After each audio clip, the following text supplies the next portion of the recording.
Small towns often use money from speeding tickets to help pay their bills, but this morning, AAA believes some of those citations are a form of policing for profit. Kris Van Cleave is in Virginia, just one of the places where speed traps are on lawmakers' radar. Kris, good morning. Good morning. Federal legislation's been proposed that would limit the ability for cities to profit from speed traps, but it's facing strong opposition from municipalities. We traveled to what's known as one of the most notorious examples of speed traps in the country to see it in action. Rolling down this 2-mile stretch of Interstate 295 in Hopewell, Virginia, you'll see why it's dubbed the $1 Million Mile. For years, Hopewell has used this sliver of highway that runs not through but along the town's border as its personal cash register, ringing up over $1 million a year by writing more than 1,000 tickets a month. Welcome to Hopewell. Outraged drivers turn to YouTube to warn others about Hopewell's notorious speed traps. Wow, there we go. We got 1, 2. That's a real true speed trap right there, brother. Last year, Hopewell collected $1.8 million from speeding tickets. AAA calls it one of the worst speed traps in the country. Traffic experts say there's no overwhelming safety issue on that stretch of Interstate 295. It is nothing more than entrapment. John Townsend of AAA says the majority of any town's budget should not come from speed trap fines. And we see communities across the country attempting to balance their city budget or local budget, and that is not only wrong-headed, it's mean-spirited, and it's unfair. In Stringtown, Oklahoma, population 400, 76% of the town's 2013 budget came from traffic tickets. A state investigation found excessive speed trapping, and the police department was disbanded last year.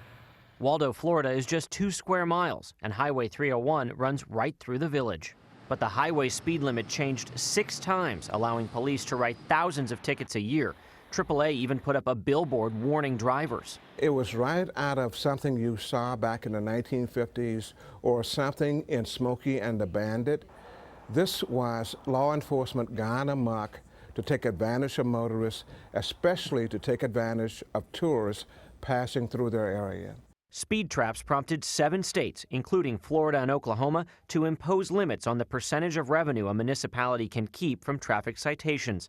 Missouri and Virginia added new laws this year.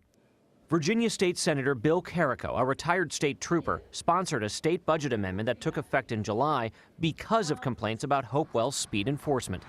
It caps the revenue for Virginia towns like Hopewell at 30%. They can't exceed a certain amount of money regardless of how much they're out there on the highway. In Hopewell, the mayor, sheriff, and town manager all declined our requests for interviews. So we went to City Hall looking for answers. I'm Kris Van Cleave from CBS News. Charles Dane is assistant city manager. We don't ticket until over 10 miles over the speed limit. And if you think that's unreasonable, then you probably need to watch your speed when you come through. Well, why does AAA say it's unreasonable? Why did Virginia legislators change the law to limit how much money you can get? Yes, they did. They said. Excuse me. They did not change the law saying it's illegal.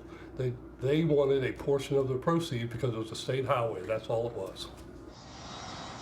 And the Commonwealth of Virginia says it will use the money from this speed trap cap for a state literary fund. AAA says they hope the new law puts the $1 Million Mile straight into bankruptcy. Clarissa? $1.8 million? Yeah. My jaw is just like, I had no idea.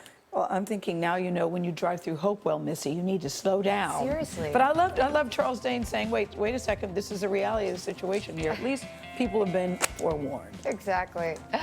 Kris, thank you. A lot of money.